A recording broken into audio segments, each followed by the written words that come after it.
Hi there, guys. This is Mr. E here again with day 3 for our notes for Unit 11, which has to do with three-dimensional figures. Today, for day 3, we're going to talk about how to draw nets for three-dimensional figures. Now, nets, you've probably seen them before.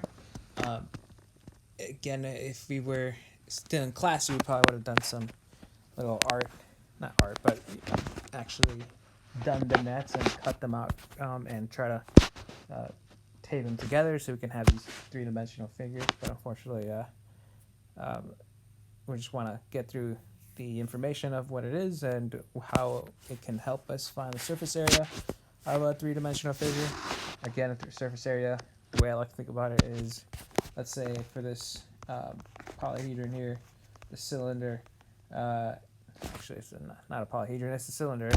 If we wanted to wrap up this cylinder with, let's say, wrapping paper for or Christmas paper or whatever, let's say it's a bucket of popcorn, then if we wanted to wrap it up, we would need to know how much paper we would have to use. So that's what the surface area tells us.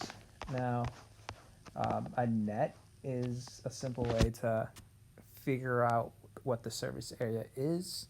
We're not going to get into finding the surface area because, again, we just want to do the basic understanding of what a net is and how to come about drawing the net of a cylinder in this case, or any type of polyhedron. Um, so again, let's get started with what a net is. Again, a net is a two-dimensional shape that can be folded to form a three-dimensional shape or a solid. All right. So again, if we were to take this apart and flatten it out, then what would it look like? Um, so take a look at for this first one again, a cylinder. Think about it like a soda can. Think about a can of, I don't know, beans or something. That if you were to, you know, cut it up and flatten it out, what would you get? Now for a cylinder, there's several different ways you can do this. Let's say you were to, you know, cut off the circles. Obviously, you have two circles, the top circle and the bottom circle, the bases. Now, for this, for the middle section, the lateral piece, what kind of shape would that be, right? Well, probably some of you guys already know. We've done this before. But again, if you were to cut that up, let's say you were to cut it here and you stretch it out, you would actually have a nice rectangle as your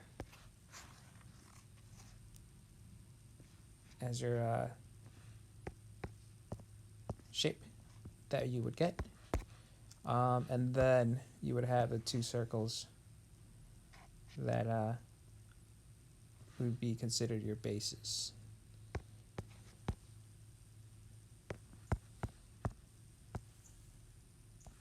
Alright, so that would be the nets of a cylinder. Alright, now one thing you keep in mind is think about it. Alright, this is for future problems, which again we won't get into, but let's say you wanted to find this length for this rectangle. Well, you actually know that if you know what the circumference is of a circle, because if you were to essentially roll this circle, it should roll nicely the same distance along this side of the rectangle. Alright, so again, those are of equal length, and this would be called your height. And yeah, those are the important features of that net for a cylinder. Alright, for example 2, you have a pyramid. And again, if you want to be more specific on this pyramid, we would count the sides of this base. There's a total of, if I count it right, there's a total of 6 sides, hexagonal pyramid. If you were to draw the net, what would we get? Alright, so again, our base is a hexagon. Let's see if I can draw a nice hexagon. Oh, there we go, nice. If you were to draw a hexagon, that would be your base. And in order for us to finish this net, we would have to then draw the triangles. So we would have a total of 6 triangles because it has a total of, the base has a total of 6 sides. And it's kind of nice because think about it like this. Let's say this is obviously it's a pyramid. If here at the top, let's say all the triangles connect here at the vertex at the top. So if you were to, like, let's say unhook it, then all the triangles drop. All the triangles will drop and be next to all the sides for the hexagon. So let's draw these in red. A total of 6 triangles. So that's 1, 2, 3, 4, 5, and then the 6 here. So again, you can draw them. So, and depending on how tall this pyramid is, then that's not what I wanted. Ooh, that's not bad. Let's say that's 1.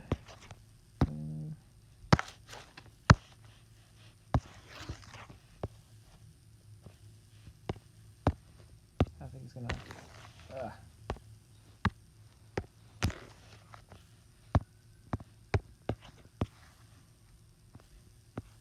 Can I rotate? Probably not. Can I? Yeah, you can. There you go.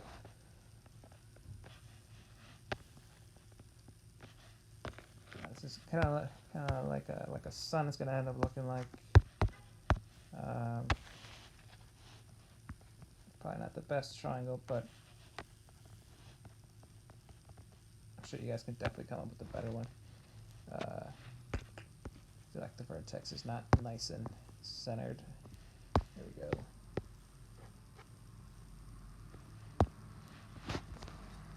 So, copy, paste.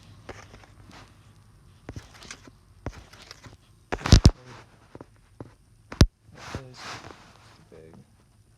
A couple more times.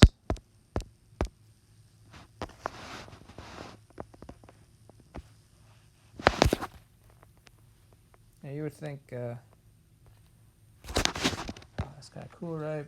Actually, I feel like at the beginning of the year I would definitely not have been able to do this because I'm not used to using the iPad, but now I think I've gotten pretty good at it. Probably still need a little bit more work to do, but you know, good time. There it is. Alright, so that's what it will look like. Again, if you were to fold up the triangles, you get this pyramid off to the side. Then finally we have the triangular prism from the second notes, or day 2 notes, 11-2. So again, there's multiple ways to doing this. Again, if you were to cut it all up, what would the net be? Again, by cutting it up, I mean cutting it in several places, how many shapes you would get. And again, if you take a look at characteristics, we have 3 rectangles for the lateral faces and 2 triangles for the bases. So if you want to draw a net, you can simply think about it like this. You have a total of, again, 3 rectangles. You got the one that you see up here in front. Oh, that's not what I wanted. Got that one, and you got the one in the back, and you got the one at the bottom. So again, there's a total of 3. So 1. Actually, let me do that 1.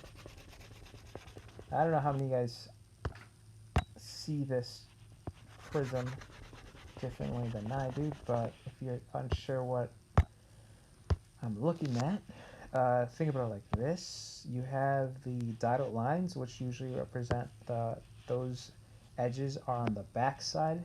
So technically you should be seeing a triangular prism that's essentially kind of facing that way. And I know some of you guys may be looking at it the opposite way, going up in a way, but I'm looking at it going down because that's what the dotted lines mean.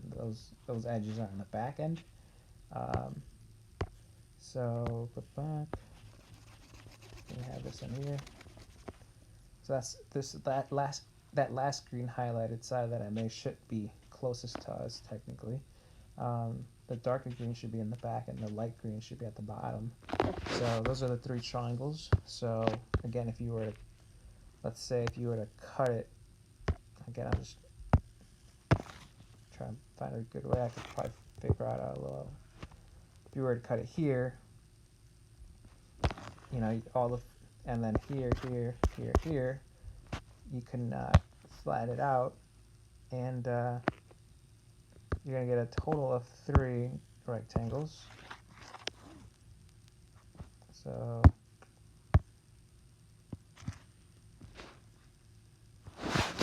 good.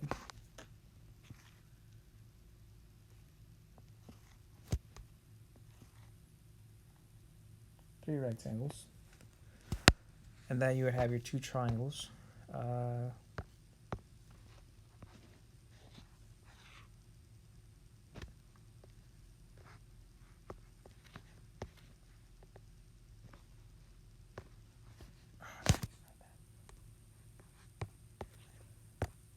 Copy, paste, rotate.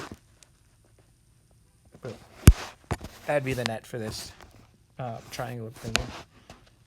Again, if you were cutting certain areas and flatten it out, that's what you would get.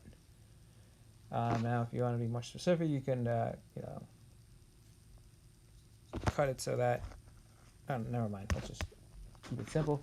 That should be the net for this triangular person. All right. Well, that was it for this semester, guys. Hopefully, this was okay. If you have any questions, please let us know. If you're still having trouble seeing how this is broken up, I'll see if I can find some 3-dimensional application that can help with better viewing this and understanding this. All right. Well, have a good day, guys, and let us know if you have any questions.